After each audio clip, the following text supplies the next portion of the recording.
ఇలా ఎన్నో అంత దూరం వెళ్ళడానికి కారణం ప్రొడక్ట్ అండి. ఆ ప్రొడక్ట్ మీద ఆయనకున్న అవగాహన అండి. సో ఆ ప్రొడక్ట్ నాలెడ్జ్ అండి. So knowledge is new currency difference. ఆయన 510 రూపాయలతో ఈ రోజు నెలకి కొన్ని లక్షల రూపాయల ఆదాయం తీసుకుంటున్నారు. సో అలాంటి అద్భుతమైన వ్యక్తి ఆలోచనలు, అద్భుతమైన వ్యక్తి అనుభవాలు ఈ రోజు మనం తెలుసుకుందాం డియర్ ఫ్రెండ్స్. ఆద్యంతం కూడా మీరు మనసు పెట్టి వినండి. అవకాశం ఉంటే ఒక పెన్ను, ఒక బుక్ దగ్గర పెట్టుకోండి, ఒక వాటర్ బాటిల్ దగ్గర పెట్టుకోండి. సో చాలా విషయాలు తెలుసుకోగలుగుతారు. మరి ఆ వ్యక్తిని, ఆ సీనియర్ ని ఈ రోజు ఇన్వైట్ చేయడానికి నాకు భగవంతుడు అవకాశం ఇవ్వడం నాకు చాలా హ్యాపీగా ఉంది. So please welcome sir, crown ambassador star Lakshman Sharma garu from Hyderabad. The virtual dais is yours. Good evening, everybody.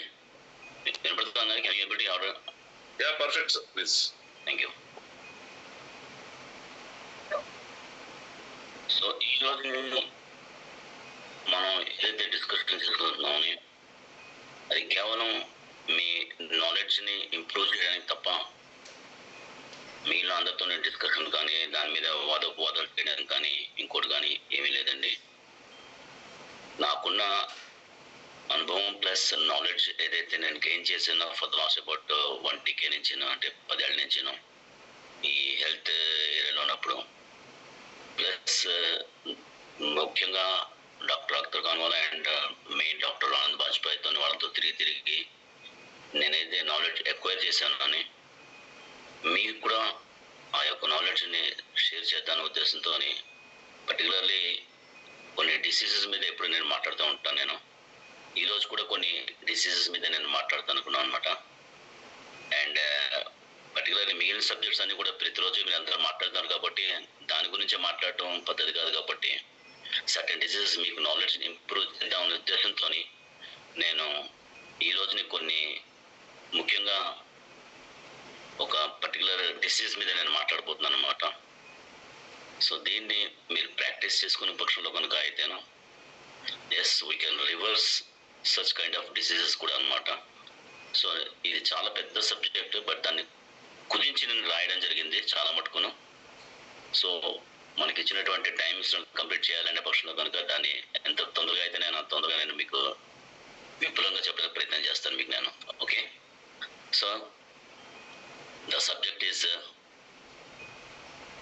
ప్రతి వ్యక్తి కూడా అలా భయపడుతున్నటువంటిది, ప్రతి దానికి కూడా పడిపోయి బెంబేలెత్తిపోయి డాక్టర్స్ మీకు ఫలానా ఉంది అనేసరికి చాలా మంది భయపడిపోతూ ఉంటారు.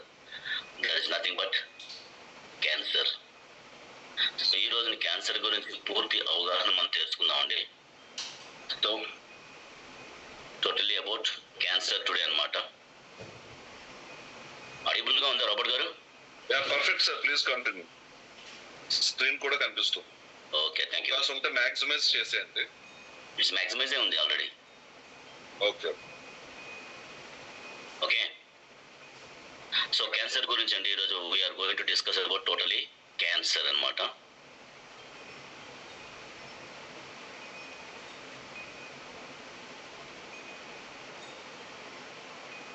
సో ఈ రోజున మనం మాట్లాడే వాటిలోని క్యాన్సర్ అంటే ఏమిటి, క్యాన్సర్కి గల కారణాలు ఏంటి, అదే నార్మల్ సెల్స్కి క్యాన్సర్ సెల్స్ ఏ విధంగా ఎలా మారిపోతూ ఉంటాయి, క్యాన్సర్ని ఎలా డయాగ్నోస్ చేస్తారు, క్యాన్సర్ని డయాగ్నోస్ చేయకుండా ఏ విధంగా మనం గుర్తించుకోగలం, మనం తీసుకోవాల్సిన జాగ్రత్తలు, పాటించవలసిన నియమాలు ఏంటి, తీసుకోవాల్సిన ఆహారం ఏమిటి, అదేవిధంగా ఐఎంసీ ఉత్పత్తుల్లో వాడవలసిన న్యూట్రిషన్స్ ఏంటి, అదేవిధంగాను ఎన్నో రకాల క్యాన్సర్స్ మనం చూస్తూ ఉంటాం. కానీ హార్ట్ క్యాన్సర్ ఎప్పుడు ఎవరు వినలేదు. లంగ్ క్యాన్సర్ అని, కిడ్నీ క్యాన్సర్ అని చెప్పి, స్కిన్ క్యాన్సర్స్ అని చెప్పి, థ్రోట్ క్యాన్సర్ అని చెప్పి ఇలా ఎన్నో వింటాం మనం. బట్ అల్టిమేట్లీ హార్ట్ క్యాన్సర్ ఇది ఎవరు వినలేదు. కానీ ఎందుకు రాదు అనేది కూడా మనం వేరే వాళ్ళకి డిస్కస్ అనమాట ఇది. సో ఈ రోజుల్లో అతి ప్రమాదకరమైనది ఏంటి అంటేను నో డౌట్ క్యాన్సర్ అనే ప్రతి వ్యక్తి కూడా మాట్లాడుతూ ఉంటాడు. సో ఈ రోజున చనిపోయేటువంటి సంఖ్యలోనే మొట్టమొదటి ఎక్కువగా చనిపోయేటువంటి వాళ్ళలోనే హార్ట్ అటాక్స్ అండ్ బ్రెయిన్ స్ట్రోక్తోనే ఎక్కువగా చనిపోతున్నారు. అండ్ సైమల్టేనియస్లీ ఆ నెక్స్ట్ పొజిషన్ వచ్చేసరికి క్యాన్సర్తో చనిపోతున్నారు. అండ్ అందరూ భయపడకుండా కూడా చెప్పాలంటే పక్షంలో ఇట్స్ ఎ ప్రివెంటబుల్ డిసీజ్ చెప్పాలంటే క్యాన్సర్ అన్నది. అండ్ పర్టికులర్లీ ఈ యొక్క క్యాన్సర్ రావడానికి కారణాలు ఏంటి అని చెప్పేసరికి స్మోకింగ్. ఈ స్మోకింగ్ దగ్గరకు వచ్చేసరికి దాన్ని 3 విభాలుగా మనం విభజించాం అన్నమాట.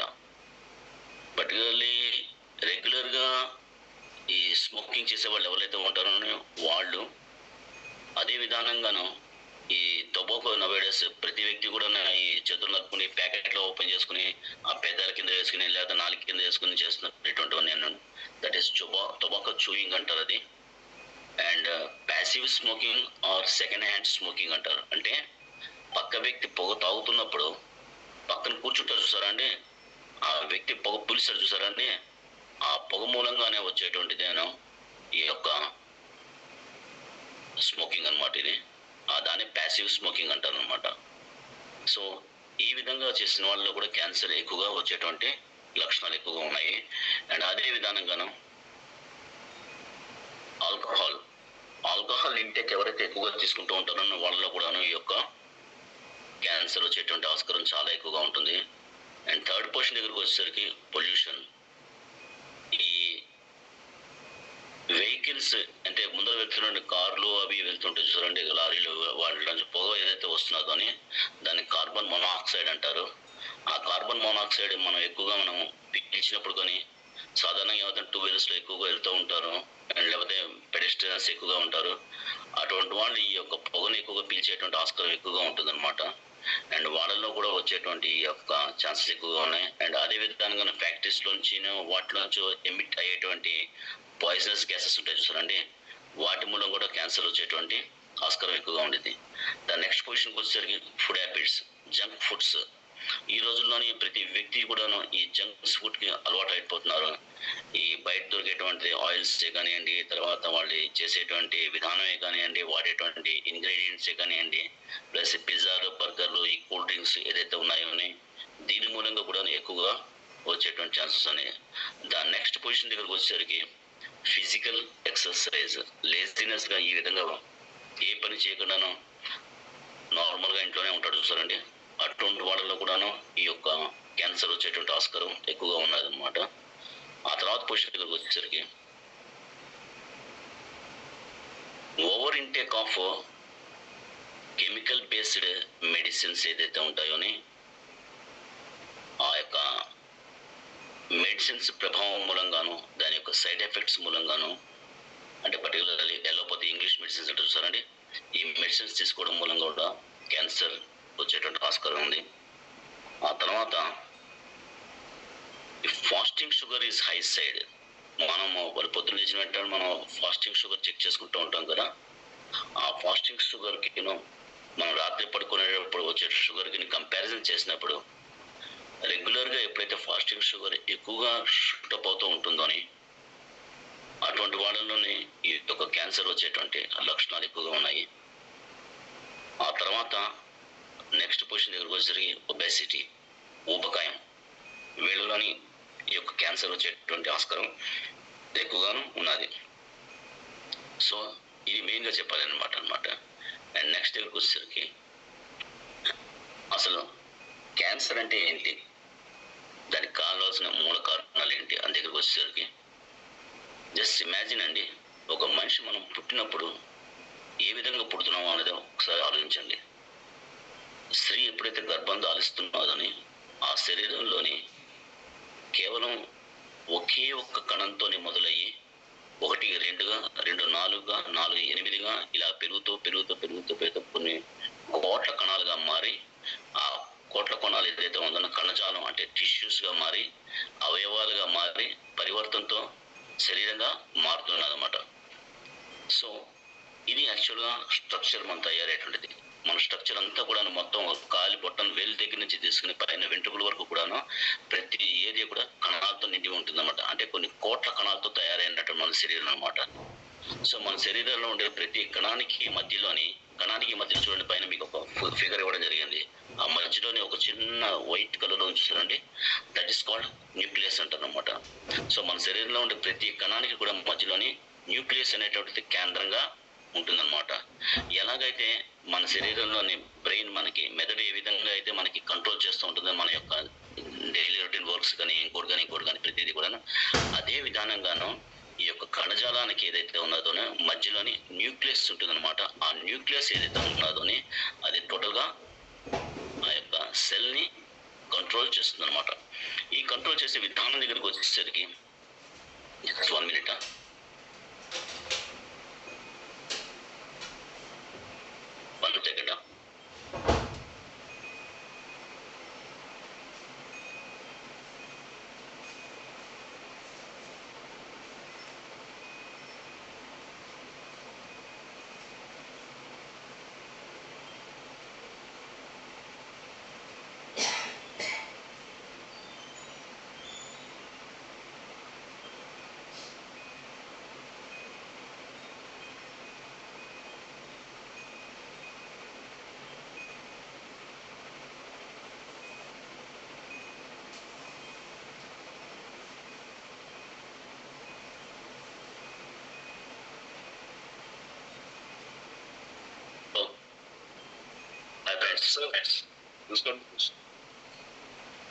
పాల్గొడకండి.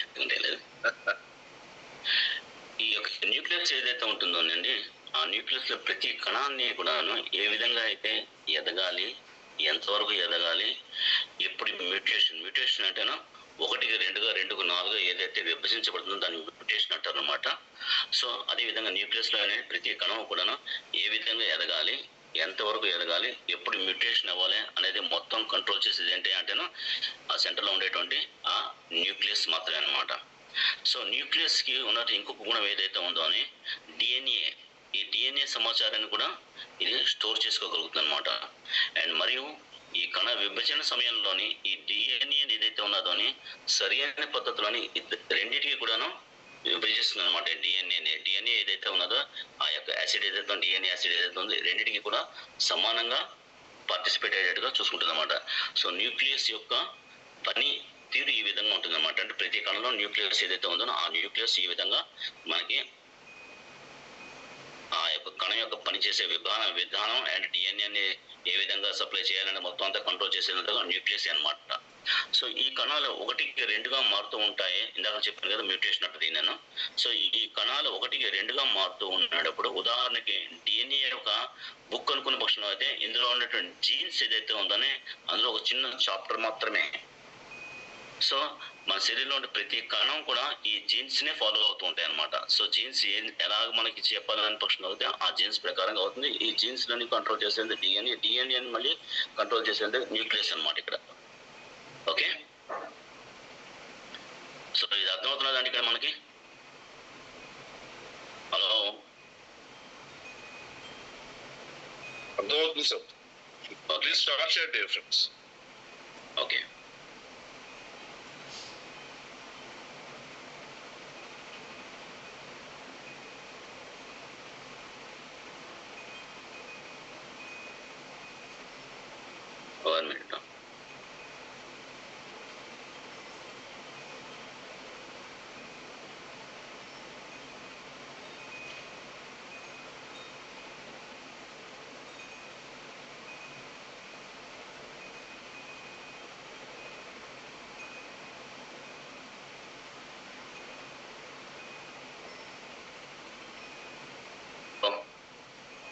ఒక కణం మ్యూటేషన్ అవుతున్న సమయంలోని ఎన్నో రకాలైన పొరపాట్లు జరుగుతూ ఉంటాయి అన్నమాట శరీరంలోని. అంటే ఆ యొక్క ప్రతి పర్టికులర్ ఆ కణం మాట్లాడతామన్నమాట.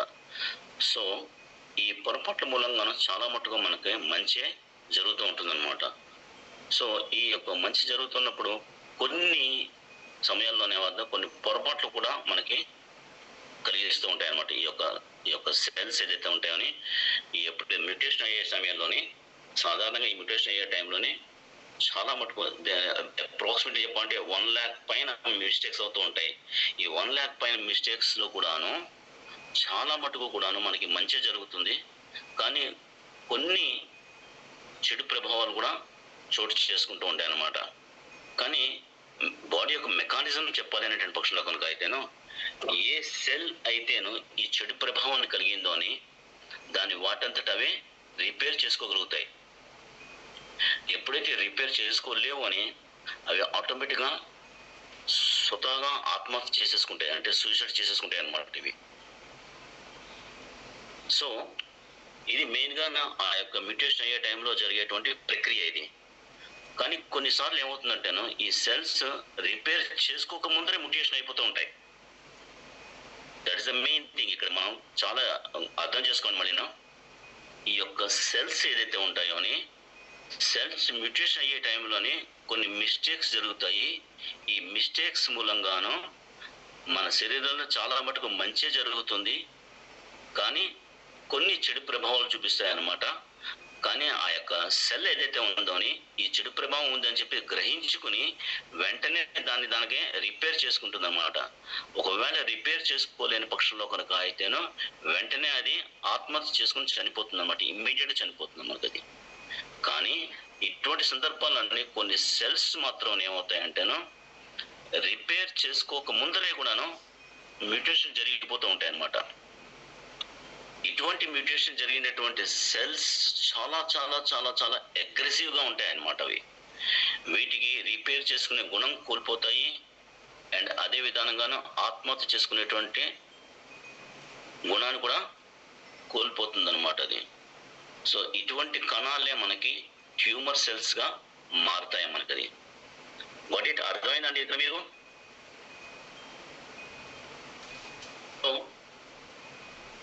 ఈ యొక్క ట్యూమర్ ఎప్పుడైతే తయారైందోనండి, ఈ ట్యూమర్లో కూడాను మళ్ళీ 2 రకాలుగా మనం విభజిస్తాం అన్నమాట మనకు అది.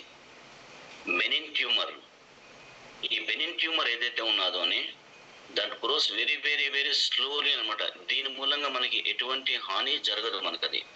అది జస్ట్ అది కూడా ఒక క్యాన్సర్ కణ, ట్యూమర్ కణమే, కానీ దీని మూలంగా మనకి ఎటువంటి హాని ఉండదు. అది ఎటువంటి చలనం లేకుండా ఒక మూల కూర్చుంటుంది, ప్లస్ దాని ఆహారం తీసుకుంటూ ఉంటుంది, ఎవ్రీథింగ్ ఈజ్ గోయింగ్ ఆన్ అనమాట.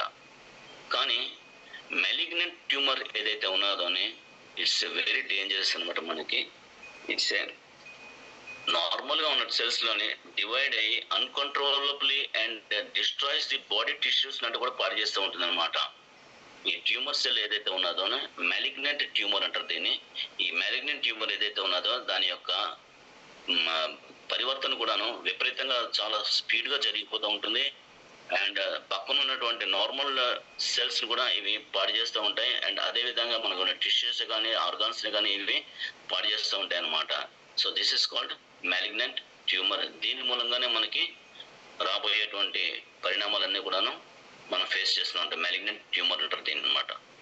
సో అదే విధానంగా మన శరీరంలో ఉండే వెయిన్స్లే కానివ్వండి, ఆర్టరీసే కానివ్వండి, క్యాపిలరీస్లే కానివ్వండి, ఇవన్నీ మనం ఒకదాని తర్వాత ఒకటి జోడించుకుంటూ పోయిన పక్షంలో కనుక ఏదైనా బిలీవ్ ఇట్ ఆర్ నాట్ 1,00,000 కిలోమీటర్ల పైన ఉంటుందన్నమాట. సో ఈ యొక్క వెయిన్స్, ఆర్టరీస్ అండ్ క్యాపిలరీస్లో మాత్రమే మనం తీసుకునేటువంటి పీల్చేటువంటి గాలి కానివ్వండి, ఆక్సిజన్ కానివ్వండి, లేదా మనం తీసుకునే ఆహారంలో ఉన్నటువంటి న్యూట్రిషన్స్, ప్రోటీన్స్ ఏదైతే ఉంటాయో ఇవన్నీ కూడా ఈ యొక్క వెయిన్స్, ఆర్టరీస్ అండ్ క్యాపిలరీస్లో మాత్రమే ట్రావెల్ చేస్తూ ఉంటాయి. సో ఎక్కడైతే మనకి బ్లాకేజెస్ ఉంటాయో అని అక్కడ ఆక్సిజన్ మరియు న్యూట్రియన్స్ ఏదైతే ఉన్నాయో సరి అయిన పద్ధతిలో కావలసినంత సప్లై చేయలేకపోతాయి అన్నమాట ఇవి మనకి. సో అటువంటి సమయంలో ఆ సందర్భంలో ఆ ప్రదేశంలో ఉన్న అవయవాలు ఏదైతే ఉంటాయో అని చాలా వీకెన్ అయిపోతాయి అన్నమాట. ఏ ప్రదేశంలోనేది ఏ అవయవానికి సరైన పద్ధతిలోని మనకి ఈ ఆక్సిజన్ కానివ్వండి, న్యూట్రిషన్స్ దొరకకపోయిన పక్షంలో కనుక అయితేనే నేచురల్లీ నీరసించిపోతాయి, కృషించిపోతూ ఉంటాయి అన్నమాట. ఉదాహరణకి కిడ్నీ దగ్గర బ్లాకేజెస్ అయిన పక్షంలో కనుక అయితేనే దాన్ని కిడ్నీ డిసీజ్ అంటాం. లివర్ దగ్గర బ్లాకేజెస్ అయిన పక్షంలో లివర్ డిసీజ్ అంటారు. అదే హార్ట్ అయితే కనుక హార్ట్ డిసీజ్ అంటాం మనం అది. సో ఏ ప్రదేశంలో బ్లాకేజెస్ అయితే ఆ ప్రదేశం సెల్స్ కి ఆక్సిజన్ మరియు న్యూట్రియంట్స్ దొరకక అవి చనిపోతాయి. సో ఇక్కడ గ్రహించండి అమ్మా మీరు, ఈ యొక్క సబ్జెక్ట్ ఏదైతే ఉన్నదో ఇక్కడ నుంచి మనకి యాక్చువల్గా మనం గ్రహించుకోవాల్సినటువంటిది క్యాన్సర్ ఏ విధంగా తయారవుతుంది. ఇంతవరకు మనం ట్యూమర్ సెల్స్ గురించి మాట్లాడుకున్నాం. ఆ ట్యూమర్ సెల్స్ ఏ విధంగా క్యాన్సర్ సెల్స్ గా మారుతాయి అనేది జస్ట్ ఇమాజిన్ ఇట్. సో ఏ ప్రదేశంలో అయితే బ్లాకేజెస్ అయితే ఆ ప్రదేశంలోని సెల్స్ కి ఆక్సిజన్ మరియు న్యూట్రిషన్స్ దొరకకపోయిన పక్షంలో అయితే ఏమవుతాయి, ఆ సెల్స్ చనిపోతాయి అక్కడికక్కడ. కానీ ఈ 100% సెల్స్ లో ఏదైతే న్యూట్రిషన్ దొరకటం లేదో అందులోని 20% ఆఫ్ ది సెల్స్ ఏదైతే ఉంటాయో అని అవి తిరగబడతాయి. నాకు ఆహారం దొరకకపోయినంత మాత్రం నేను చనిపోవడానికి నేను ఒప్పుకొని ఎట్టి పరిస్థితుల్లోనూ సరే నేను బతికే తిరుగుతానని చెప్పేసి ఏం చేస్తుంది, అది పక్కన ఎక్కడైతే ఆక్సిజన్ దొరుకుతుందో అక్కడ అటాక్ చేస్తుంది అనమాట. ఈ అటాక్ ని అడ్డుకోవడానికి మన శరీరం చాలా మటుకు ప్రయత్నం చేస్తుంది. దాని నెక్స్ట్ చాప్టర్లో మీకు చెప్తాను ఏ విధంగా అడ్డుకుంటుందని చెప్పేసి. సో ఆ నెక్స్ట్ ఉన్నటువంటి ఆక్సిజన్ ఏదైతే ఎక్కడ దొరుకుతుందో అక్కడ అటాక్ అవుతాయి అనమాట. అక్కడ వెళ్ళిన తర్వాత కూడా ఇవి బలవంతంగా ఆక్సిజన్ మరియు న్యూట్రిషన్ తీసుకోవడం మొదలు పెడతాయి. దీనినే యాంజియోజెనిసిస్ ప్యాత్ అంటారు అనమాట. సో ఈ విధంగా మైగ్రేట్ అయినటువంటి సెల్స్ అక్కడ కూడా విపరీతంగా పెరిగిపోతాయి. దీన్ని ట్యూమర్ సెల్స్ అని అంటారు అనమాట. ఓకే, నౌ ఈ ట్యూమర్ సెల్స్ గా అంటే ఒక చోట నుంచి ఒకటి మైగ్రేట్ అవుతున్న సమయంలోనే మన శరీరంలోని మెకానిజం ఏ విధంగా పనిచేస్తుంది. ఈ విధంగా పెరిగిపోవడం మూలంగా అక్కడ జాగా తక్కువైపోతుంది అనమాట. అవి కూడా ఏం చేస్తాయి, ఏ ఏరియాలకు వెళ్తాయో అని ఆ ఏరియాలని 1, 2, 2గా 4, 4, 5 ఇలా పెరిగిపోతూ ఉంటాయి అనమాట. అవి విపరీతంగా పెరిగిపోయినప్పుడు ఏమవుతుందంటే ఆ ప్రదేశంలోని జాగా ఎక్కడైతే ఎక్కువగా జాగా తక్కువైపోతుందో అని అవి వేరే చోటకి లేదా వేరే ఆర్గాన్ దగ్గరికి వెళ్ళి అక్కడ కూడా ఇదే పద్ధతిలో బలవంతంగా ఆక్సిజన్ ని మరియు న్యూట్రిషన్స్ ని గ్రహిస్తూ ఉంటాయి అన్నమాట. సో అక్కడ కూడా వీటి యొక్క ప్రవర్తన ఈ విధంగానే ఉంటుందన్నమాట. అండ్ నార్మల్ గా పెరిగిపోతూ ఉంటాయి అక్కడ కూడాను. దీనినే క్యాన్సర్ సెల్స్ అంటారు. ట్యూమర్ సెల్స్ నుంచి క్యాన్సర్ సెల్స్ ఏ విధంగా మారుతుంది అనేది ఇది యాక్చువల్ గా పొజిషన్ చెప్పాలంటాను. సో ఈ విధంగా మైగ్రేట్ అవుతున్న సమయంలోనే మన యొక్క మెకానిజం, బాడీ మెకానిజం ఏ విధంగా పనిచేస్తుంది, దాన్ని ఏ విధంగా అడ్డుకోవడానికి ప్రయత్నం చేస్తుంది అంటే దీన్నే ఇమ్యూనో ఎడిటింగ్ అంటారు అనమాట దీన్ని. So what is exactly immuno editing అనేది? Immuno editing is the complex interaction between the immune system and cancer cells. Initials the immune system eliminate cancer cells. But if this is not done, the remaining cancer cells can adapt to the immune response, leading to tumor growth అన్నమాట. అంటే ఈ immune editing ఏదైతే అవుతున్న సమయంలోనే మన శరీరం యొక్క mechanism ఏదైతే ఉన్నదో అని వాటిని అడ్డుకోవడానికి చాలా చాలా ప్రయత్నం చేస్తుంది. ఈ యొక్క అడ్డుకోవడం అనేది 3 పార్ట్లుగా తయారవుతుంది అన్నమాట. For example elimination, equilibrium, escape అనేటువంటి 3 పార్ట్లుగా తయారవుతుంది అన్నమాట. ఇది ఎలిమినేషన్ దగ్గరకు వచ్చేసరికి మన యొక్క ఇమ్యూన్ సిస్టమ్ ఏదైతే ఉన్నదో అని ఈ యొక్క సెల్స్ ని ఐడెంటిఫై చేసి వాటిని డిస్ట్రాయ్ చేయడానికి చాలా ప్రికాషన్స్ తీసుకుంటుంది అనమాట. ఎటువంటి సెల్స్ ని? మ్యాలిగ్నెంట్ సెల్స్ ని మాత్రమే అనేది. సో దిస్ ఎలిమినేషన్ చేయడానికి మాత్రమే మన యొక్క ఇమ్యూన్ సిస్టమ్ ఏదైతే ఉన్నదో అని ఇటువంటి యొక్క కణజాలాన్ని గుర్తించి వాటిని నశింపజేయడానికి ప్రయత్నం చేస్తూ ఉంటుంది అనమాట. సో నెక్స్ట్ పొజిషన్కి వచ్చేసరికి ఈక్విలిబ్రియం అనమాట. If the tumour cell survives this initial attack, అంటే ఈ యొక్క మొట్టమొదటిగా ఈ యొక్క మన శరీరంలో ఉన్న రోగ నిరోధక ఏదైతే అటాక్ చేస్తుందో అని దాంట్లోంచి తప్పించుకున్నది ఏదైతే ఉంటుందో they may enter and equilibrium face అనమాట. అంటే ఆ యొక్క దాన్ని తప్పించుకుని ఆ యొక్క ఏదైతే ఆర్గాన్ అటాక్ చేస్తూ ఉంటాయని ఆ ఆర్గాన్ అటాక్ దగ్గరికి అవి చేరుకోవడం జరుగుతుంది అన్నమాట. అంటే అదే విధానంగా ఎస్కేపిజం అన్నమాట. ఈ యొక్క ట్యూమర్ ఏదైతే ఉన్నదో ఈ యొక్క ఎస్కేప్ అయినటువంటిది ఏదైతే ఉంటుందో ఎస్కేప్ అయిపోయి అంటే మన ఈక్విలిబ్రియం పొజిషన్ దగ్గర నుంచి ఏమవుతుంటే ఎక్కడైతే చేరుకుంటుందో అని అది విపరీతంగా 1, 2 మారిపోయి దాని యొక్క కౌంట్ని విపరీతంగా పెంచిపోతుంది అనమాట. And that is called cancer cells అనమాట. ఈ యొక్క ఎప్పుడైతే ట్యూమర్ సెల్స్ ని ఈ విధంగా అయిపోయి ఇమ్యూనో ఎడిటింగ్ ని కూడా తప్పించుకుని ఆ యొక్క వేరే ఆర్గాన్ దగ్గరికి వచ్చి విపరీతంగా అబ్నార్మల్ గా పెరిగిపోయినది ఏదైతే ఉంటుందో దట్ ఈస్ కాల్డ్ క్యాన్సర్. మొట్టమొదటి ట్యూమర్ గా మారుతుంది. ఆ ట్యూమర్ నుంచి క్యాన్సర్ గా మారడానికి ఉన్నటువంటి పరివర్తన అనమాట ఇది. ఈ పరివర్తనలోని మన యొక్క రోగ నిరోధక శక్తి చాలా మటుకు ప్రయత్నం చేస్తుంది. మొట్టమొదట ఆ వాటిని గుర్తించి వాటిని నశింపజేయడానికి ప్రయత్నం చేస్తూ ఉంటుంది. అండ్ రెండో దగ్గరకు వచ్చేసరికి ఏదైతే తప్పించుకున్నాయోనే అవి ఆ పార్టీ దగ్గరికి వచ్చి ఈక్విలిబ్రియం ఫేజ్ లోకి వెళ్ళిపోతూ ఉంటాయి. అండ్ అదే విధానంగాను ఏదైతే ఎస్కేప్ అయ్యి ఈక్విలిబ్రియం ఫేజ్ లోకి వెళ్ళిందని అది విపరీతంగా ర్యాపిడ్ గా పెరిగిపోతూ ఉంటుంది. మన యొక్క రోగ నిరోధక శక్తిని కూడాను దాని మీద ఎటువంటి ప్రభావం చూపించకుండా అవి పెరిగిపోతూ ఉంటాయి అన్నమాట. రోగ నిరోధక శక్తి ఇక్కడ పనిచేయదు ఇంకప్పుడు కాదు. సో దిస్ ఇస్ వాట్స్ ఎట్లెట్ రీవేస్ అన్నమాట. మన బాడీ మెకానిజం లో ఇమ్యూనో ఎడిటింగ్ అంటారు దీన్నేనండి. ఓకే, నౌ ఇందాక మనం అనుకున్నాం బ్లాకేజెస్ అనుకున్నాం మనం. సో మనకి యాక్చువల్గా ఈ బ్లాకేజెస్ ఏ విధంగా అవుతాయి,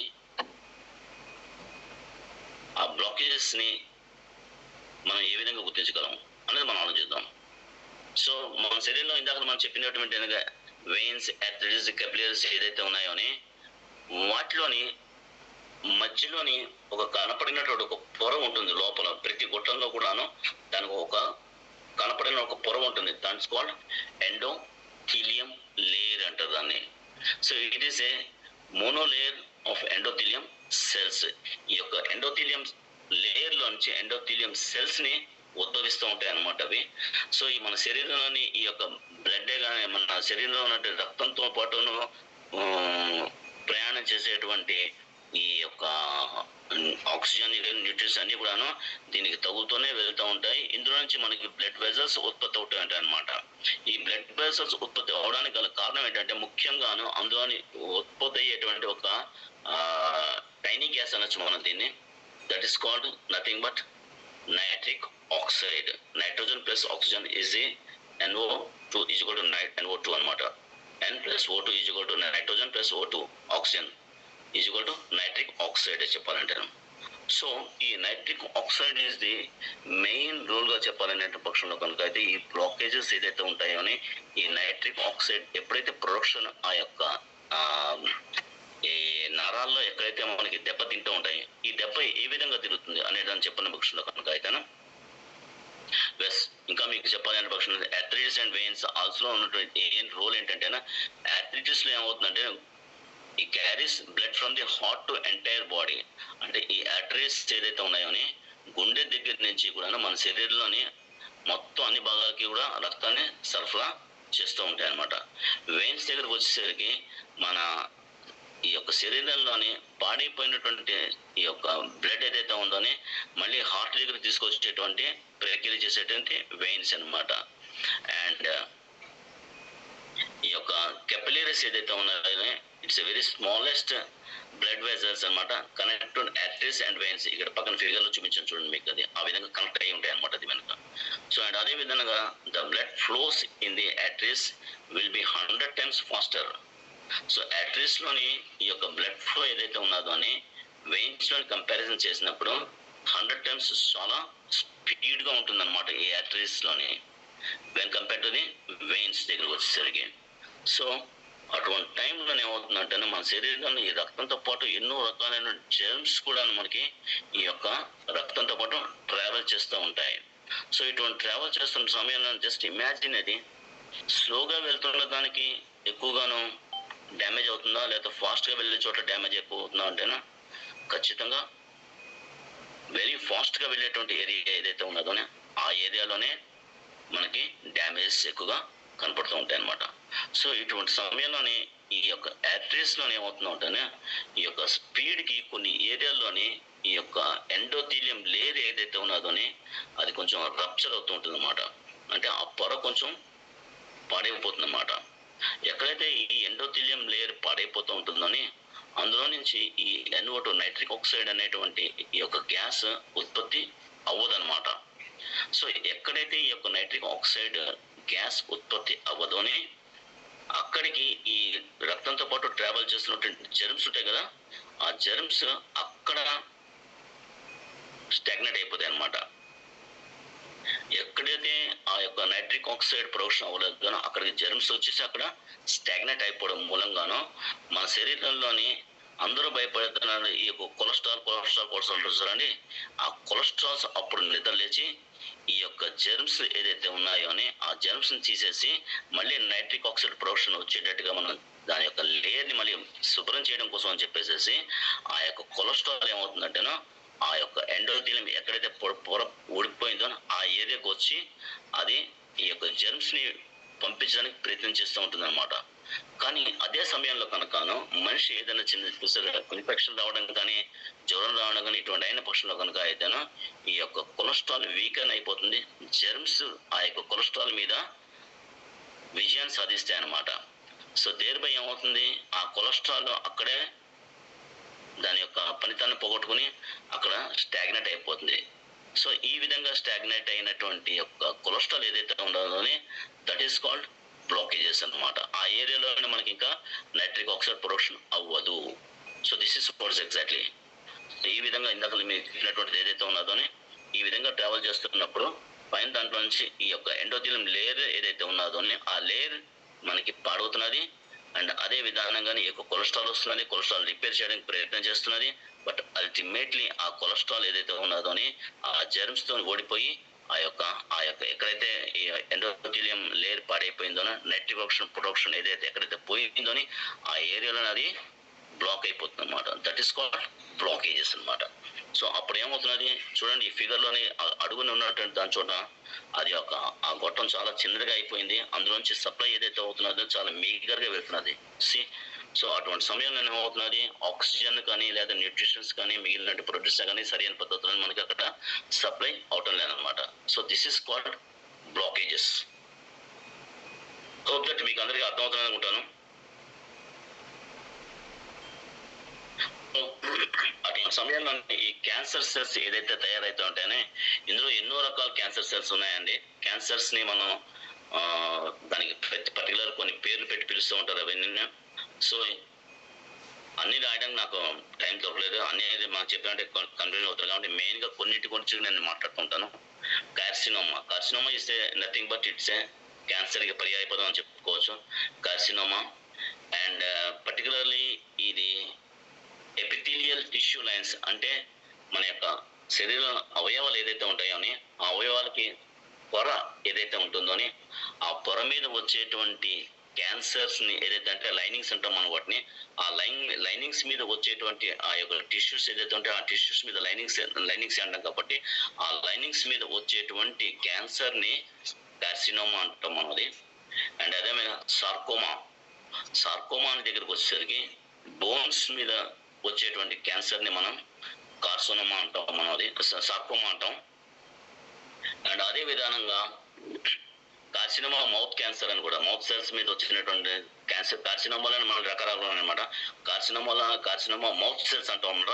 కార్సినోమా మౌత్ సెల్స్ అని దగ్గరకు వచ్చేసరికి ఈ నోట్లో వచ్చేటువంటి క్యాన్సర్ ఏదైతే ఉంటుందో that is carcinoma mouth cancer. ఇది పర్టికులర్గా చెప్పాలనే పక్షంలో కనుక ఈ తొంబాకు చూసారా మీరు, సినిమాలో చూపిస్తూ ఉంటాడు స్టార్టింగ్ లో అని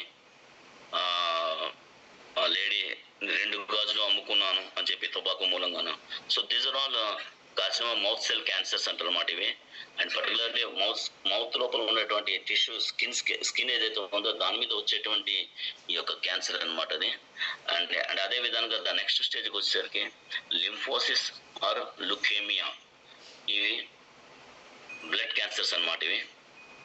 సో దీన్ని ఆ బ్లడ్ క్యాన్సర్స్ ని లుకేమియా కానీ లింఫోసిస్ అని కానీ విధంగా అంటారు అన్నమాట దాన్ని. అండ్ పర్టికులర్లీ న్యూరోక్టోడెర్మల్ ట్యూమర్ అంటారు దీన్ని లాస్ట్ లోని. ఇది చంటి పిల్లల్లో ఉండేటువంటిది, వెరీ రేర్ గా జరిగేటువంటిది ఈ యొక్క క్యాన్సర్ అన్నమాట ఇది.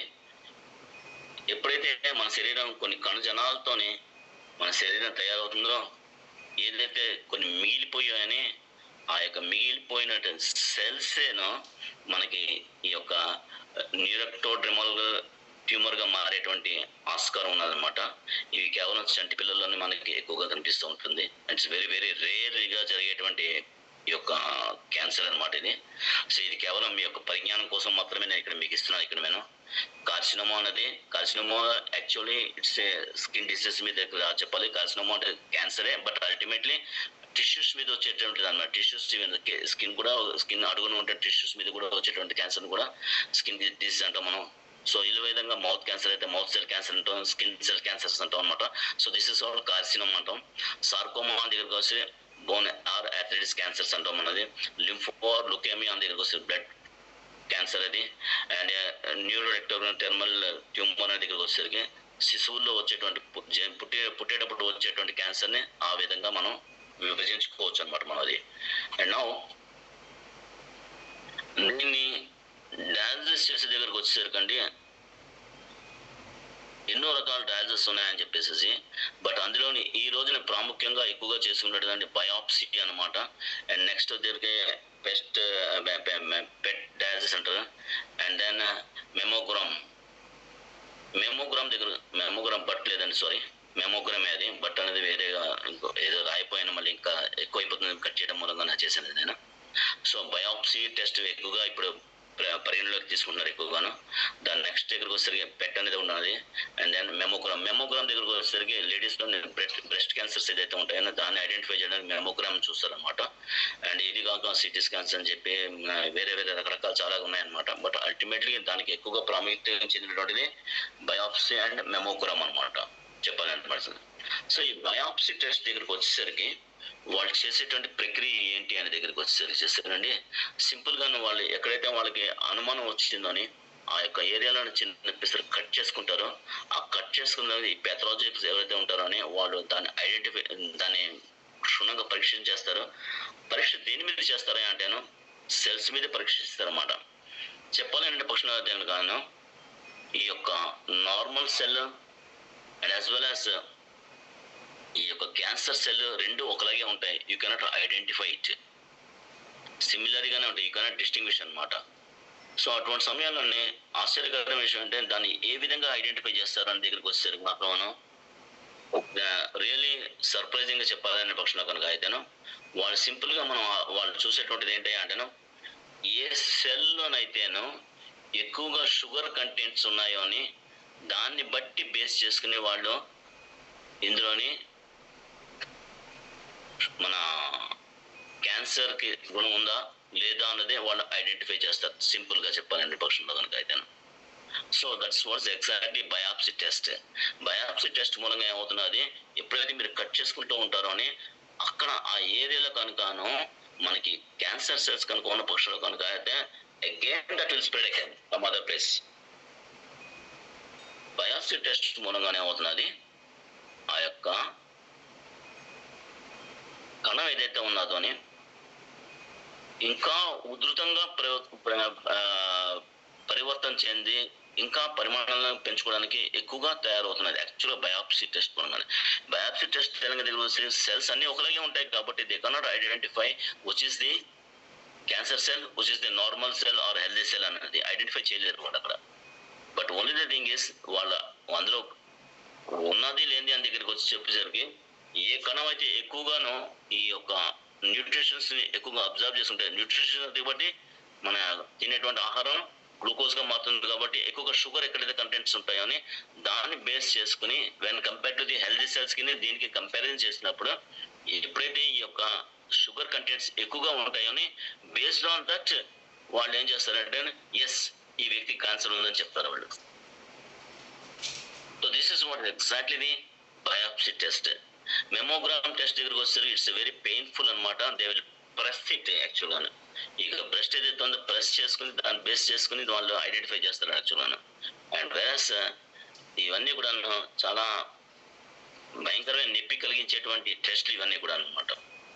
బట్ అల్టిమేట్గా మనం ఈ టెస్ట్ లేకుండా కూడా మనం ఐడెంటిఫై చేసుకోవచ్చు. మనం అది సింప్లీ మనం ఈ యొక్క సిమ్టమ్స్ ని మనం అబ్జర్వ్ చేసిన పక్షంలో కనుక అయితేనే ఆ వ్యక్తి క్యాన్సర్తో బాధపడుతున్నాడా లేదా అనేటువంటిది మనం ఈజీగా మనం గ్రహించుకోవచ్చు. సే అబౌట్ డ్రాస్టికలీ ఎప్పుడైతే హిమోగ్లోబిన్ లెవెల్స్ ఎప్పుడైతే విపరీతంగా పడిపోతున్నాయో అని అంటే సపోజ్ నార్మల్గా ఒక నెల రోజుల క్రితం అతను ఐడెంటిఫై చేసినప్పుడు మామూలుగా అతను 13% ఉందనుకోండి ఆ హిమోగ్లోబిన్ లెవెల్స్ అనేది. నెక్స్ట్ ఒక వారం తర్వాత మళ్ళీ అతను కనుక టెస్ట్ చేసుకున్నప్పుడు అది డ్రాస్టికల్లీ 6-7 పడిపోయింది అనుకోండి, then it's one of the symptom that haemoglobin is drastically falling down అనమాట. అండ్ అదే విధానంగా అబ్నార్మల్ గాను వెయిట్ లాస్ అంటే విపరీతంగాను బరువును వెంటనే పడిపోతుంది, వెంటనే ఆ యొక్క బరువుని పడిపోతున్న టైంలో కానివ్వండి. అండ్ అదే విధానంగాను ఏ రీజన్ ఉండదు, కానీ విపరీతమైన పెయిన్స్ వస్తూ ఉంటాయి. ఒక్కొక్క చోట కాల్లో ఉండొచ్చు, అది ఇంకో చోట ఉండొచ్చు, వీపు దగ్గర ఉండొచ్చు, పొట్టలో ఉండొచ్చు, నెత్తి మీద ఉండొచ్చు, చేతి మీద ఉండొచ్చు. ఏదైనా మనం సమయంలో కింద పడిపోయాం అనుకోండి, కింద పడినప్పుడు ఆ ప్రదేశంలో మనకు ఎక్కడైతే దెబ్బ తగిలిందో అక్కడ నొప్పి వస్తుంది సాధారణంగాను. కానీ మనం ఎటువంటి యాక్సిడెంట్స్ కానీ కింద పడిపోవడం కానీ ఇంకోటి ఏది రీజన్ ఉండదు, but ultimately we get lots of భరించలేనటువంటి నొప్పి మనకు కలుగుతూ ఉంటుంది అనమాట. అటువంటి సందర్భంలోనే అండ్ సడన్లీ మనకి ఈ యొక్క ఫ్యాటిగో వీక్నెస్ వస్తూ ఉంటుంది అనమాట మనకి. అటువంటి సమయంలో కానివ్వండి, ఈ యొక్క ఎప్పుడైతే ఈ 4 మీరు అబ్జర్వ్ చేశారని, one thing is that one, మన శరీరంలో హిమోగ్లోబిన్ లెవెల్స్ తగ్గిపోయిన పక్షంలో కనుక అయితే, అండ్ వెయిట్ లాస్ అవుతున్న టైంలోని, and without any reason pains వస్తున్నప్పుడు కానివ్వండి, అండ్ అదే విధంగా వితౌట్ ఎనీ రీజన్ మీరు భోజనం చేస్తారు, మళ్ళీ 10 నిమిషాల్లో మళ్ళీ ఆకలి వేస్తూ ఉంటుంది మీకు. సో విపరీతమైన ఆకలిగా ఉన్నప్పుడు కానివ్వండి, వీక్నెస్ అయినప్పుడు కానివ్వండి, సో ఎప్పుడైతే ఈ 4 లక్షణాలు కలిగాయని, ఎస్ మనం అతనికి ట్యూమర్ అటాక్ అవుతున్నది మనం ఈజీగా మనం గ్రహించుకోవచ్చు.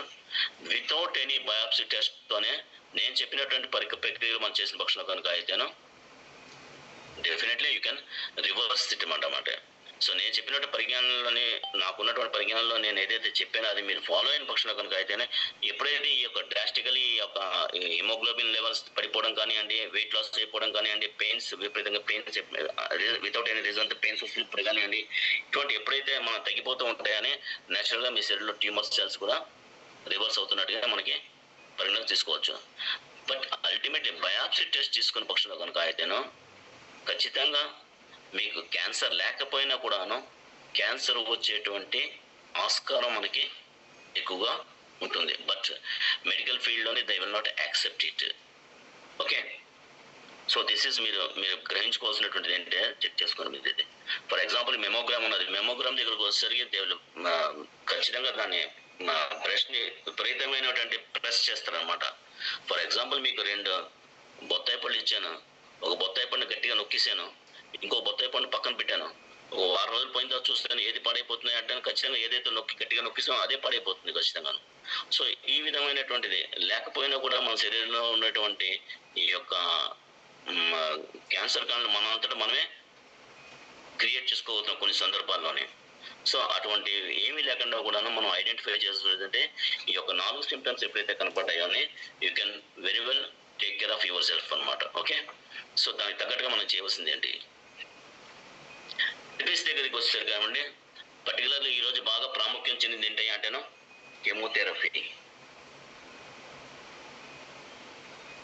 ఈ కెమోథెరపీ దగ్గరికి వచ్చేసరికి ఈ కెమోథెరపీ డ్రగ్ ఏదైతే ఉన్నదోని మన శరీరంలోకి వాళ్ళు ఎప్పుడైతే ఇంజెక్ట్ చేస్తూ ఉంటారో అని ఈ యొక్క రక్తంతో పాటు కూడా ఈ కెమోథెరపీ డ్రగ్ ఏదైతే ఉంటుందో మొత్తం ఎంటైర్ శరీరంతో తిరుగుతూ ఉంటుంది. ఫర్ ఎగ్జాంపుల్ మీకు క్యాన్సర్ ఏదైతే ఉన్నదోని పర్టికులర్లీ ఒక ప్రదేశంలో వచ్చిన పక్షంలో కనుక అయితేనో ఆ పర్టికులర్ ప్రదేశంలో రేడియేషన్ థెరపీ మూలంగా కొంతవరకు మనకి మనం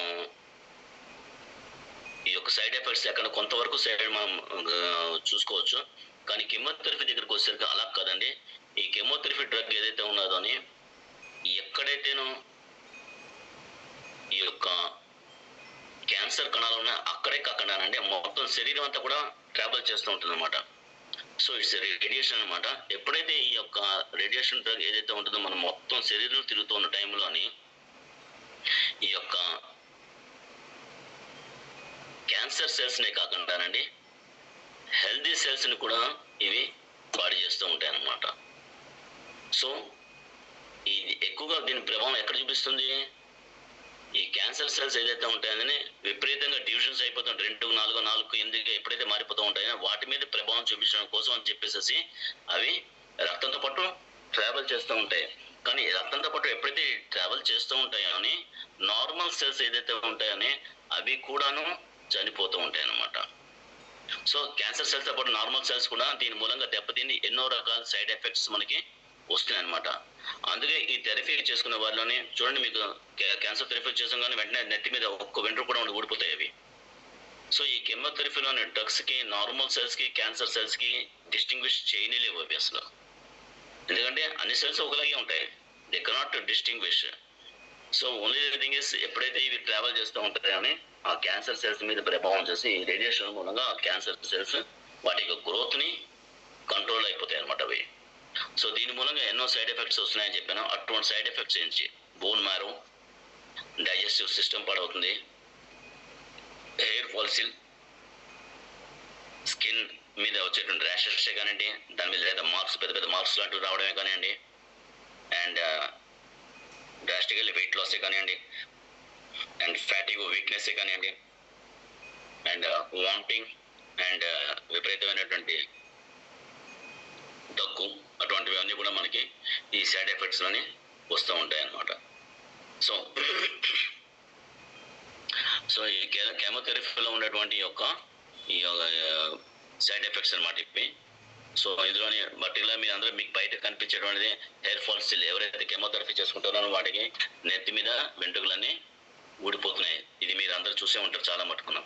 సో దిస్ ఇస్ కెమోథెరపీలో ఉన్నటువంటి సైడ్ ఎఫెక్ట్స్ అనమాట. కెమోథెరపీలో వచ్చేటువంటి లాభాలు, దాంతోపాటు వచ్చేటువంటి నష్టాలు కూడా దీంట్లోనే ఉన్నాయన్నమాట.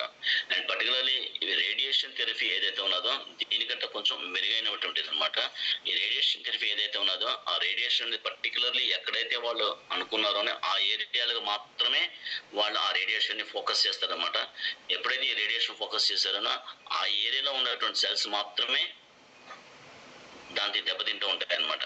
But వేరాస్ chemotherapy is not like that. ఎందుకంటే రక్తంతో పాటు కూడా ట్రావెల్ చేస్తుంది కాబట్టి ఎంటైర్ బాడీకి ఇది ట్రావెల్ చేస్తుంది కాబట్టి ఎంటైర్ బాడీలో ఎక్కడైనా దాని యొక్క ఎఫెక్ట్ మనకి కనిపించవచ్చు అనమాట. So this is what is exactly therapy అనమాట. థెరపీ దగ్గరికి వచ్చేసరికి and yes very interesting. Body mechanism ప్రకారంగాను మీరు ఎన్నో రకాలైన క్యాన్సర్స్ పేరు వినే ఉంటారు.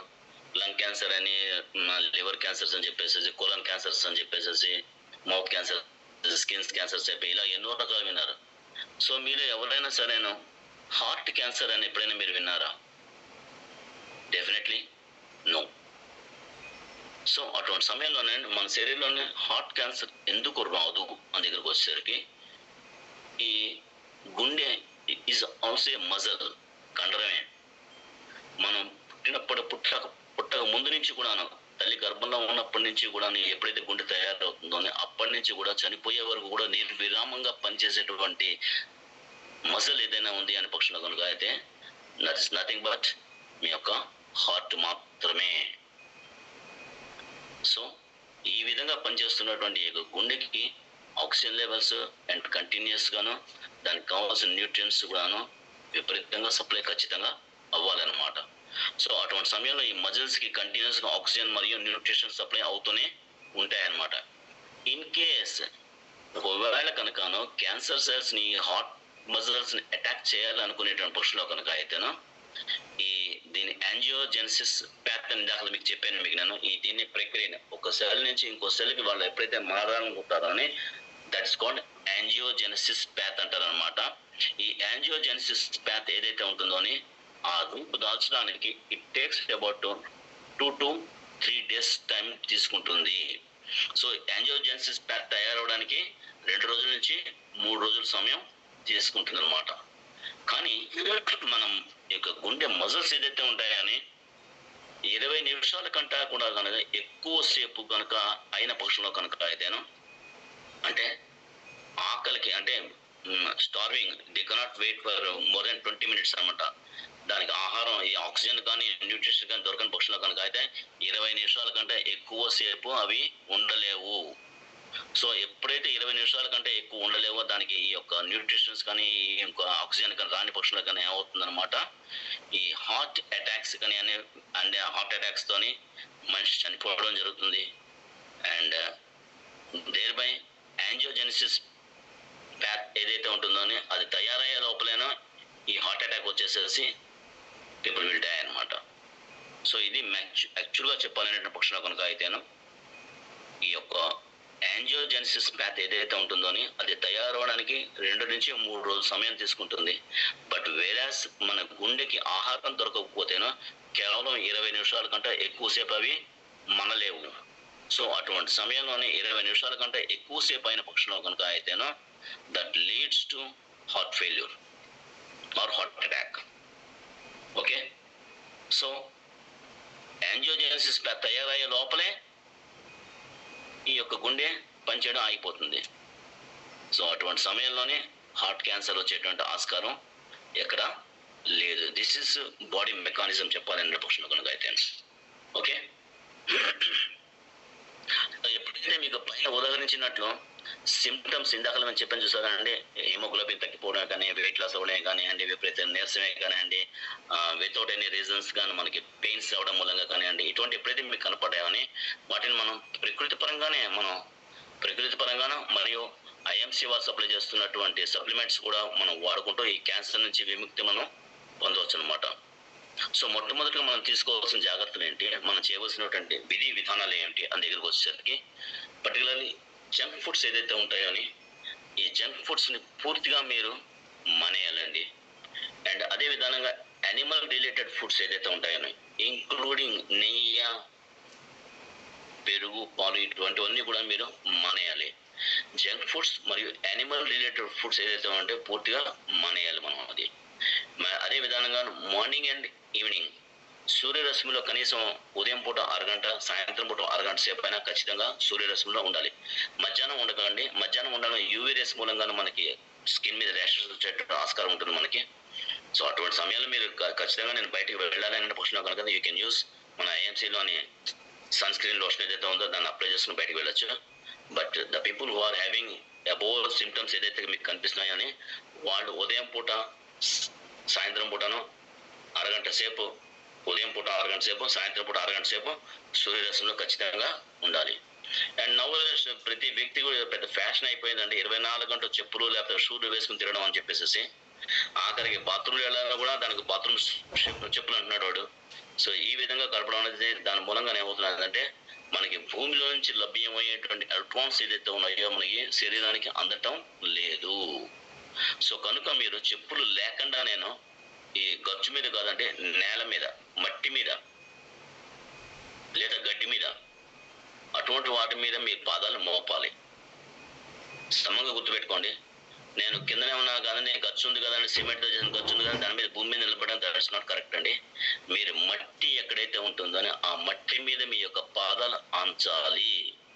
ఈ విధంగా మట్టితో మీ యొక్క శరీరానికి సంబంధం ఖచ్చితంగా రోజుకి కనీసంగా 4 గంటల సేపు మనం గడపాలి. అంటే ఉదయం పూట మీకు 6 గంటల సేపు బదులుగా పొద్దున్నే 6 గంటలకు 5 గంటలకు లేచి ఒక 2 గంటల సేపు మీరు ఆ విధంగా వాకింగ్ చేయండి. సాయంత్రం పూట 4 గంటల నుంచి 6 గంటల వరకు వాకింగ్ చేయండి వితౌట్ ఎనీ చెప్పులు లేకుండా. భూమి ఎక్కడైతే ఉంటుందో ఆ భూమి మీద మాత్రమేనండి, రోడ్ల మీద కానివ్వండి లేకపోతే భూమి ఎక్కడైతే మనకి మట్టి తగులుతూ ఉంటుందో ఆ ఏరియాలో మీరు తిరగడం. దీని మూలంగా ఏమవుతుందంటే మీ శరీరం యొక్క 0 వోల్ట్స్కి వచ్చేస్తుంది. 0 వోల్ట్స్కి ఎప్పుడైతే వచ్చిందని భూమిలో ఉన్న ఎలక్ట్రాన్స్ మనకి శరీరంలోని మనకి తాగుతాయి అనమాట. దట్ ఈస్ మోస్ట్ ఇంపార్టెంట్, అది మనం తీసుకోవాల్సినటువంటి. సో అదేవిధంగా మీరు తీసుకున్న ఆహారాలు ఎక్కువగాను వెల్లుల్లిపాయలు, పసుపు, tomato, broccoli, carrots, beans, cauliflower, cabbage మరియు ఆకుకూరలు ఎక్కువగా ఉండేట్టుగా మనం చూసుకోండి. దిస్ ఆర్ ది మెయిన్గా మనం పాటించవలసిన నియమాలు అనమాట మనకి ఇది. సో ఐఎంసీ ఉత్పత్తుల్లో మనం వాడవలసిన ప్రోడక్ట్స్ ఏంటి? Shri Tulsi, Shri Haldi, Himalayan berry, Gomutra, yellow నూనె, Lohavati tablets, immune 20x tablets and అదేవిధంగా ఒమేగా 3, 6, 9. సో ఈ టాబ్లెట్స్ రెగ్యులర్గా వాడుకుంటూనే పైన చెప్పిన విధానంగా మనం చేసిన పక్షంలో కనుక అయితే మనం ఈ యొక్క క్యాన్సర్ మహమ్మారి నుంచి ఈజీగా మనం రివర్స్ అవ్వచ్చు అనమాట. సో ఇంతవరకు నేను చెప్పిన వాటిలోనే మీకు ఏదైనా డౌట్స్ ఉన్న పక్షంలో కదా you can ask me. Robert garu. Thank you very much sir. So presentation close చేద్దాం సార్. 7 అయిపోయింది. ఇది చెప్పాను ఇందాక చాలా పెద్ద వ్యాస్ట్ సబ్జెక్ట్ అని చెప్పాను మీకు నేను. సో ఇది యాక్చువల్గా చెప్పాను, చాలా కుదించాను. ఇట్ టేక్స్ ఇంకా దాని మీద విపులంగా చెప్పాలంటే it takes another 2 hours for me to explain you each and every point గురించి చెప్పాలని పక్షంలో కనుక అయితేను. బట్ మీకు ఎంత క్లుప్తంగా చెప్తే మీకు కొంత మీరు అర్థం చేసుకుంటారా దాన్ని అంత క్లుప్తంగా దాన్ని మినిమైజ్ చేసి నేను మీకు చెప్పడం జరిగింది. సో ఇందులోని మీకు if you are having any doubts particularly cancer అని చెప్పేసరికి మొట్టమొదటి మీరు ఎవరు కూడాను బెంబేలెత్తిపోయి నాకు క్యాన్సర్ వచ్చింది నేను చనిపోతాను అనేటువంటి దాంట్లో రావద్దంటే it's a curable and it can be reversed with a simple methods మనం చెప్పినటువంటి ఫాలో అయిన పక్షంలో కనుక అయితే ఆ సింపుల్ మెథడ్స్ లో నుంచి మనం ఈజీగా మనం బయటపడిపోవచ్చు అనమాట మనకి అది. సో దాన్ని మనం అబ్జర్వ్ చేయండి. అండ్ పర్టికులర్లీ నేను కొన్ని టెస్ట్కి ఎగనెస్ట్ అండి, బయాప్సీ టెస్ట్ కానీ మెమోగ్రామ్ టెస్ట్ కానీ వీటికి ఎగనెస్ట్గా ఉంటాను నేను. ఎందుకంటే నేను ఎప్పుడైతే బయాప్సీ టెస్ట్ చేసుకుంటారో అని క్యాన్సర్ లేని వ్యక్తికి కూడాను 2-3 సార్లు బయాప్సీ టెస్ట్ చేస్తే క్యాన్సర్ లేని వ్యక్తి కూడా క్యాన్సర్ వచ్చేటువంటి ఆస్కారం ఎక్కువ ఉన్నది biopsy test మూలంగాను.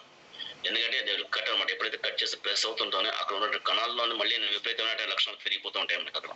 So this is what is exactly biopsy test మూలంగాను కాకుండా నేను ఏదైతే కొన్ని సిమ్టమ్స్ అని చెప్పానో ఆ సిమ్టమ్స్ మీరు వర్క్ చేసిన పక్షంలో కనుక అయితే ఎప్పుడైతే నేను ఈ యొక్క విధి విధానాలు ఏ విధంగా చెప్పానో ప్లస్ ఐఎంసీ ప్రొడక్ట్స్ వాడుకున్న పక్షంలో కనుక అయితే ఎప్పుడైతే ఆ సిమ్టమ్స్ మీకు రివర్స్ అయిపోయాయని ఆటోమేటిక్గా మీ శరీరంలో క్యాన్సర్ కూడా రివర్స్ అయిపోయింటే మనం ఊహించుకోవచ్చు ఈజీగాను. సో ఇట్స్ ఓన్లీ మీ యొక్క నాలెడ్జ్ నేను పెంపొంచడానికి మాత్రమే నేను ఇప్పుడు చెప్పినటువంటిది. ఇది మీకు నన్ను ఫాలో అవ్వని రూల్ ఏం లేదు, బట్ అల్టిమేట్గా ఫాలో అయితే మంచిదే. అండ్ దెన్ డాక్టర్స్ దగ్గరికి వెళ్ళి పర్టికులర్లీ ఈ ఎలోపతి డాక్టర్ దగ్గరికి వెళ్ళి వాళ్ళ దగ్గరికి వెళ్ళి మాట్లాడే దగ్గర మాత్రం వాదించద్దు, మరి they will not for never accept అనమాట. But this is what's the facts మనం మాట్లాడుతున్నారండి. ప్లస్ ఇంతవరకు క్యాన్సర్ ఏ విధంగా వస్తుంది, క్యాన్సర్ ఏ విధంగా మనం ట్యూమర్ క్యాన్సర్ సెల్స్గా మారుతాయి, ఇవన్నీ కూడా మనం ఎగ్జాక్ట్లీ కరెక్ట్. బట్ అల్టిమేట్లీ మనం చెప్పినటువంటిది థెరపీ ఏదైతే చెప్పామో చూసారండి, ఇది తీసుకోవాల్సిన జాగ్రత్తలు తీసుకోవాల్సినటువంటి మెడిసిన్స్ ఏదైతే చెప్పామో వాళ్ళు దాన్ని యాక్సెప్ట్ చేయరు. సో దాని మూలంగా మనం దాని గురించి ఎక్కువగా మనం డిస్కషన్ చేయట్లేదు. జస్ట్ మనకు తెలిసినటువంటి నాలెడ్జ్ మనం మార్కెట్లో వెళ్తాం కాబట్టి మనం కూడా హెల్త్ దేంట్లో ఉన్నాం కాబట్టి అవతల వ్యక్తి మాట్లాడుతున్నప్పుడు మనం గ్రహించడానికి మన నాలెడ్జ్ ఇంప్రూవ్ చేసుకోవడానికి మాత్రమే నేను ఈ యొక్క నాలెడ్జ్ మీకు షేర్ చేసుకున్నాను మీకు నేను. సో ఇందులో ఏమైనా డౌట్స్ ఉన్నట్టు you can ask me. Friends మీకు ఎవరైనా డౌట్స్ ఉంటే కనుక మీరు ప్లీజ్ మీరు అడగచ్చు.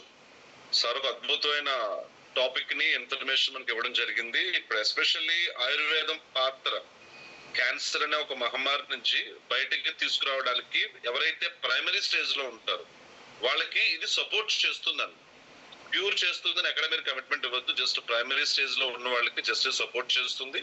మన వే ఆఫ్ లైఫ్ స్టైల్ అంటే జీవన విధానం, దాంతోపాటు మనకి ఎస్పెషల్లీ ఆయుర్వేదంలో ఈ పంచకర్మ అంటారు.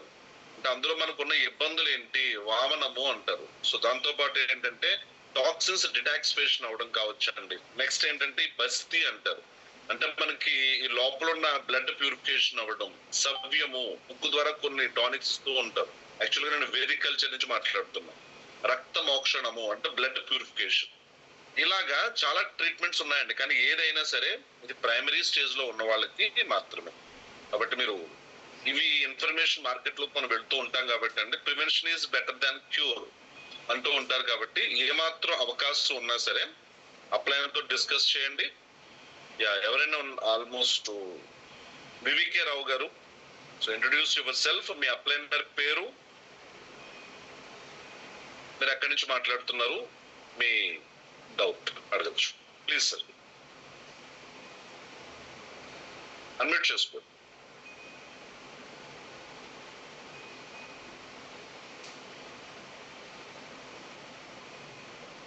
వివికే రావు గారు అన్మ్యూట్ చేసుకోండి, ఆప్షన్ ఇచ్చాను నేను. సార్ నమస్తే సార్, గుడ్ ఈవినింగ్. నమస్తే నమస్తే. దీని డోస్ చెప్పలేదు ఎక్కడానే, ఇది ఆల్రెడీ మన ఐఎంసీ ప్రొడక్ట్స్ ఇచ్చారు. ఇందులో ఎవరి టీం మీరు? టీ ప్రేమ్ కుమారి మేడం. అయ్యా ప్రేమ్ కుమారి మేడం, ప్రేమ్ కుమారి. రామ్ కుమారి చైర్మన్ స్టార్ అండి ఆవిడ? కాదనుకుంటానండి, నేను 1 month బ్యాక్ చేస్తాను.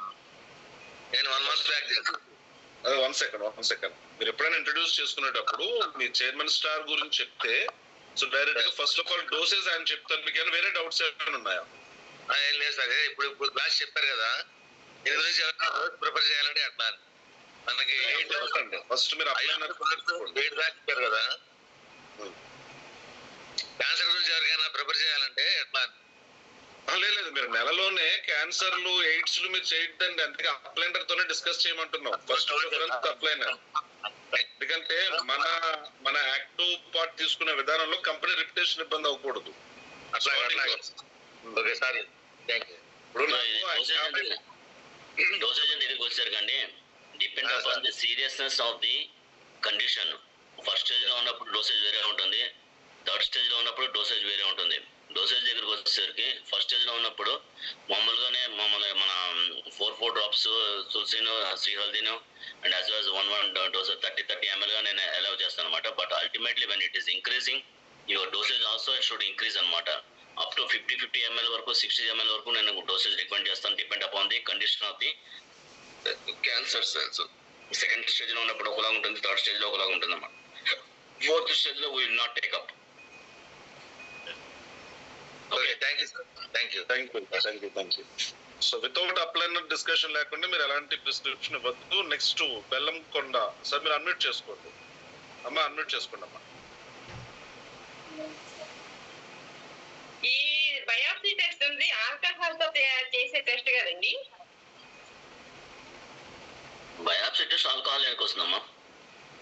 నేను డిఎంబిల్ చేసినప్పుడు మాకు డొమోలది చూపించారండి. ఫస్ట్ క్యాన్సర్ గడ్డను తీసుకొచ్చి 30% ఆల్కహాల్ 72 hours పెట్టి ఆల్కహాల్ ఎప్పుడైతే అంటే ఇది ఆల్కహాల్ వరకు చెప్పారు. మీరు చెప్పినటువంటిది వేరే టెస్ట్ అనమాట. ఆ టెస్ట్ దగ్గరికి వచ్చేసరికి ఏమవుతుందంటేనండి, ఈ సెల్స్ ని ఐడెంటిఫై చేయలేరు వాళ్ళు. ఈ నార్మల్ సెల్స్ క్యాన్సర్ సెల్స్ రెండు ఒకటేలాగే ఉంటాయి అనమాట. మెటాలిక్ ప్రోట్స్ అనేటువంటిది ఒక ఇంజెక్ట్ చేస్తారు మనకి. ఆ ఇంజెక్ట్ చేసినప్పుడు ఏమవుతుంది, సెల్స్ లోని అవి డైజెషన్ చేసుకోలేవు కాబట్టి ఆ సెల్స్ లో ఉండిపోతాయి అనమాట. ఏ సెల్స్ లో ఉండిపోతాయో అని ఆ సెల్స్ ని ఏ పార్టీ దగ్గరికి వెళ్ళి, మీరు సపోజ్ స్కిన్ పర్టికులర్ దగ్గరికి వస్తే ఆ స్కిన్ ఐడెంటిఫై చేసినప్పుడు ఆ యొక్క దీంట్లో మెటల్స్ ఎక్కడైతే ఉంటాయని ఆ మెటల్స్ ఉన్న పక్షంలో కనుక అయితేనో దాన్ని వాళ్ళు ఐడెంటిఫై చేస్తారు ఇది క్యాన్సర్ సెల్స్ అని చెప్పి. అండ్ అది లేని పక్షంలో కనుక అయితేనో ఏ దాంట్లో అయితేనో ఈ యొక్క గ్లైసిమిన్ ఇండెక్స్ షుగర్ కంటెంట్స్ ఎక్కువగా ఉంటాయని దాన్ని మళ్ళీ ఐడెంటిఫై చేస్తారు షుగర్ గా మన క్యాన్సర్ సెల్స్ గా అని చెప్పి. అది మెయిన్ గా చెప్పాలంటే మీరు చెప్పింది ఆల్కహాల్ తో పాటు ఇంకొక డోస్ ఇంజెక్ట్ చేస్తారు. అది దట్స్ మెటాలిక్ ఇంజెక్షన్ అనమాట. అది ఆ ఇంజెక్షన్ అయిన పక్షంలో కనుక అయితేనో నేచురల్ గా ఆ యొక్క సెల్స్ లో ఇవి పేరుకుంటాయి, అవి డైజెషన్ అవ్వవు మనకి. సో సెల్స్ లో వెళ్ళిపోయి ఉంటాయి అనమాట. ఎక్కడైతే సెల్స్ లో కనుక ఈ మెటాలిక్ పార్ట్స్ ఎక్కడైతే ఉంటాయో దాన్ని బట్టి ఐడెంటిఫై చేస్తారు వాళ్ళు పెథాలజిస్ట్స్. ఓకే, ఇప్పుడు క్యాన్సర్ వచ్చిన వాళ్ళు కూడా మనం అలోపతి మందులు వాడుతూ మన ఐఎంసీ వాడాలండి? అవునండి, వాయు వాడుతూ వాడాలి ఖచ్చితంగా మనం చెప్తాం అంతేనా. ఎందుకంటే ఒక క్యాన్సర్ పేషెంట్ ఆటోమేటిక్ గా మనం చెప్పినట్టు వింటాడు. అతను విన్నా కూడా ఇంట్లో వాళ్ళు వినరు. వాళ్ళు ఖచ్చితంగా వాళ్ళు they will approach to the allopathy doctor, oncologist ఖచ్చితంగా కాంటాక్ట్ చేస్తారు. వాళ్ళు చెప్పినటువంటి డోసేజ్ ప్రకారంగా మొట్టమొదటి వాళ్ళు ఇచ్చేటువంటి డోసేజ్ ఏంటంటే కెమోథెరపీ ఇస్తారు వాళ్ళు. సో కెమోథెరపీ ఇచ్చిన తర్వాత ఆటోమేటిక్ గా సైడ్ ఎఫెక్ట్స్ ఉంటాయి. అటువంటి సమయంలో మనం ఇచ్చినా కూడాను డెఫినెట్లీ వాళ్ళు రికవర్ అయిపోవడానికి మళ్ళీ చాలా ఎక్కువ ఛాన్సెస్ ఉన్నాయి మనకి. ఓకే అండి, అది ఇస్తే మనం చేసుకోవాలి. చెప్పండి అమ్మా, ఇంకెనీ మోర్?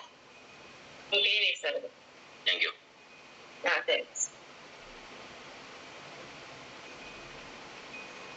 ఆనంద్ గారు, మీరు ఎక్కడి నుంచి మాట్లాడుతున్నారు? మీ అప్లైనర్ ఎవరు చెప్పిన తర్వాత మీరు డౌట్ అడగచ్చు. తాల్పాల నుంచి మాట్లాడుతున్నాను సార్, నర్స మేడం గారి టీము.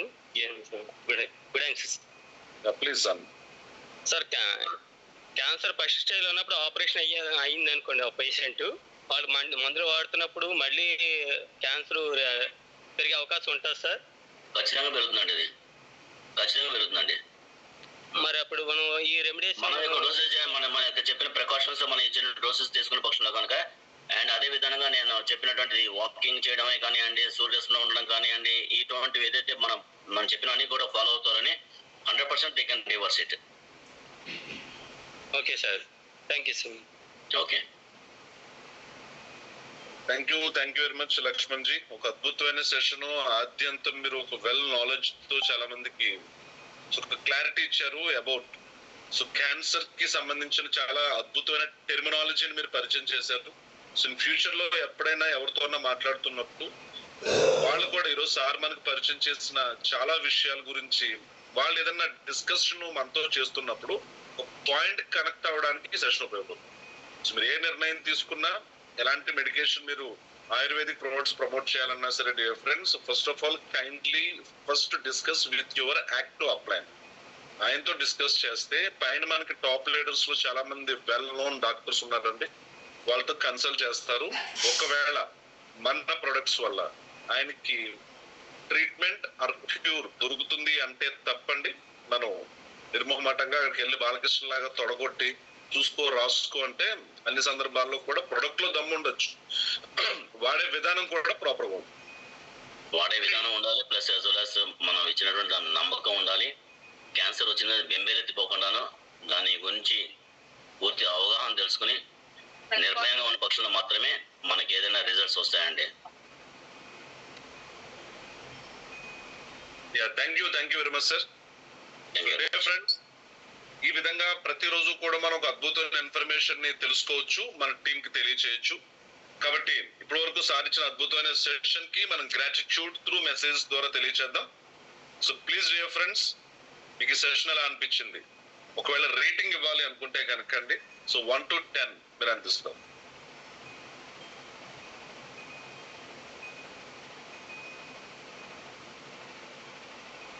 నైస్ కిషోర్ గారు ఫ్రమ్ రాజమండ్రి. 10.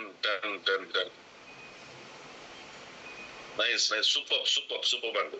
సో ఈ రోజు జరిగిన ఎంటైర్ టాపిక్ వీడియో కూడా మీకు మీ అప్లైనర్ పంపిస్తారు, so recorded video. So thank you very much dear friends. Tomorrow మళ్ళీ మనం ఒక అద్భుతమైన సెషన్ తో, ఒక సూపర్ స్పీకర్ తో మళ్ళీ రేపు పొద్దున్న మనం లాగిన్ అవుదాం విత్ అవర్ టీమ్. మన టీం 5గురితో అటెండ్ అవ్వండి. So thank you very much sir Lakshman ji. So once thank you sir. Dear friends, మనకి టార్గెట్స్ గురించి ఒకసారి మాట్లాడుకుందాం, ఆఫర్స్ గురించి ఒకసారి మాట్లాడుకుందాం, అలాగే మన కంపెనీ ఇచ్చిన కొన్ని అడిషనల్ ఆఫర్స్ గురించి కూడా. ఎవరైతే ఈ మంత్ ఐడి తీసుకున్నారో కొత్త వాళ్ళు, మీరు కనుక ఈ మంత్ ఎండ్ లోపల 2500 పర్సనల్ బిజినెస్ వాల్యూమ్స్ కనుక చేసుకుంటే, సో బ్రాస్లెట్ మీకు ఉచితంగా వస్తుంది ఈ మంత్. న్యూ అసోసియేట్ ఎవరైనా కనుక ఈ మంత్ జాయిన్ అయిన వాళ్ళకి ఫస్ట్ పర్చేస్ ఆఫర్ ద్వారా బ్రాస్లెట్ రావడం జరుగుతుంది. సో నెక్స్ట్, ఎవరైతే ఈ మంత్ 2500 చేసుకుని మీ టీంలో ఉన్న 1+5 మీ 5గురు అసోసియేట్ చేత కూడా 2500 బీవీలు చేయించినట్లయితే మీరు ఈగల్ స్ట్రక్చర్ లోకి వెళ్తారు. అంటే కంపెనీ టర్న్ ఓవర్ లో సిటీఓలోంచి 1% మీకు వస్తుంది. సో కాబట్టి ఈ అవకాశం 1వ తారీఖు వరకు ఎక్స్టెండ్ చేయడం జరిగింది. కాబట్టి సో మనకి ఈ మంత్ సేల్స్ పర్పస్ మీరు ప్రమోట్ చేసుకోవచ్చు. ఇంకా నెక్స్ట్ విషయం వచ్చేసరికి, ఎవరైనా ఫాస్ట్ సూపర్ స్టార్ అవ్వాలి అని నిర్ణయం తీసుకుంటే కనుక, ఫాస్ట్ సూపర్ స్టార్ అంటే ఒకే నెలలో సూపర్ స్టార్ అవ్వాలంటే 40,000 PGBV మీరు ప్లస్ మీ గ్రూప్ కలిపి కనుకండి ఈ మంత్ ఎండ్ లోపల ఫాస్ట్ సూపర్ స్టార్ అయితే 14,000 రూపాయలు వాల్యూ చేస్తే బాడీ టోనర్ అండి, అంటే బ్లడ్ సర్క్యులేషన్ మిషన్ ఉచితంగా వస్తుంది. ఎప్పుడంటే ఇది మొదటి మంత్, సెకండ్ మంత్ కంప్లీట్ చేసిన తర్వాత రిమైనింగ్ డీటెయిల్స్ మీ అప్లైనర్ అడగండి. ఫాస్ట్ సూపర్ స్టార్ అవడం వల్ల 14,000 rupees worth of body toner అనేది మనకు ఫ్రీ ఆఫ్ కాస్ట్ వస్తుంది. అది మీరు సూపర్ స్టార్ క్వాలిఫికేషన్ కూడా మెయింటైన్ చేయగలిగింది. ఇంకా నెక్స్ట్ వచ్చేసరికి అండి, ఎవరైతే సిల్వర్ స్టార్ అండ్ అబవ్ ఉన్నారో టీమ్ బిల్డింగ్ ఫండ్ ఉందండి. సో దీని మీద ఫోకస్ చేయండి. అంటే మీ టీంలో ఎవరైతే సూపర్ స్టార్స్ ఉన్నారో వాళ్ళ చేత మీరు క్వాలిఫికేషన్ 30,000 పూర్తి చేస్తూ సైడ్ వాల్యూమ్ టర్మ్స్ అవన్నీ ఒకసారి మీ అప్లైనర్ తో డిస్కస్ చేయండి.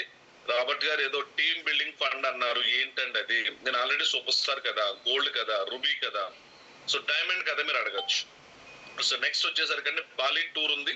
దానికి సంబంధించి ఆల్రెడీ ఏప్రిల్ మంత్ లో సిల్వర్ గా ఎవరైతే ఎంటర్ అవుతారో సైడ్ వాల్యూమ్ చేసుకోవడం వల్ల మీకు బాలి టూర్ కి ఎలిజిబిలిటీకి సంబంధించిన బీవీస్ యాడ్ అవుతాయి. సో వాటి గురించి కూడా, అంటే మీరు వర్క్ చేసేది ర్యాండమ్ గా ఫ్లోలో చేయొద్దండి, క్యాలిక్యులేటెడ్ గా చేయండి. అది కూడా పారామీటర్స్ ని ఆధారం చేసుకుంటూ వర్క్ చేయండి. సో ఏది చేస్తే ఏ ఇన్కమ్ వస్తుంది, ఏది చేయడం వల్ల ఏ అచీవ్మెంట్ తీసుకోగలుగుతాం, ఏ విధంగా వర్క్ చేస్తే టీం డెవలప్ అవుతుంది, టీం గ్రోత్ అవుతుంది, సక్సెస్ కి మన పాత్ర ఏంటి, ఇవన్నీ కూడా ఒక ఓన్ ఆంటర్‌ప్రెన్యూర్ గా మీరు ఆలోచించాల్సిందే. మీరు ఎంప్లాయీస్ కాదు, యజమానులు. స్వయం సేన ప్లాట్ఫామ్ లో మీరు ఉద్యోగం చేయడానికి రాలేదండి, వ్యాపారం చేయడానికి వచ్చారు. కాబట్టి వ్యాపారస్తుల్లాగా ఆలోచిద్దాం. ఈ రోజు మనం తెలుసుకున్న విషయాలన్నీ కూడా మన మైండ్ అనే పుస్తకం లోపలికి వెళ్ళిపోవాలండి. అది ఎప్పుడు కావాలంటే అప్పుడు ఆ పేపర్ ని ఓపెన్ చేయాలి. సో ఇన్ఫర్మేషన్ ని మన టీం కి తెలియచేయాలి. That's it. So thank you very much friends. అలాగే టీం ని పెంచుకోండి. జూమ్ కి ఇన్వైట్ చేయండి. 500 కెపాసిటీ ఉన్న జూమ్ లో మన టీం ఎంతమంది వచ్చారు అది మీరు చెక్ చేసుకున్నంత కాలం సూపర్ స్టార్ లో అయితే సూపర్ స్టార్ లోనే ఉంటారు, నో డౌట్. నేనేం చెప్పించట్లేదండి, భవిష్యత్తు చెప్తున్నాను. ఎప్పుడైతే ఒక లీడర్షిప్ క్వాలిటీస్ మనం డెవలప్ చేసుకోకుండా ఉంటామంటే ఫ్రెండ్స్, మనం లీడర్స్ ని తయారు చేయలేము. సో కాబట్టి ఏంటంటే మనం వింటున్నాం, మన టీం కూడా వినాలంటే మనం చూసిన రుచి వాళ్ళకి పరిచయం చేయాలి కదా. So thank you very much dear friends. Tomorrow మళ్ళీ మనం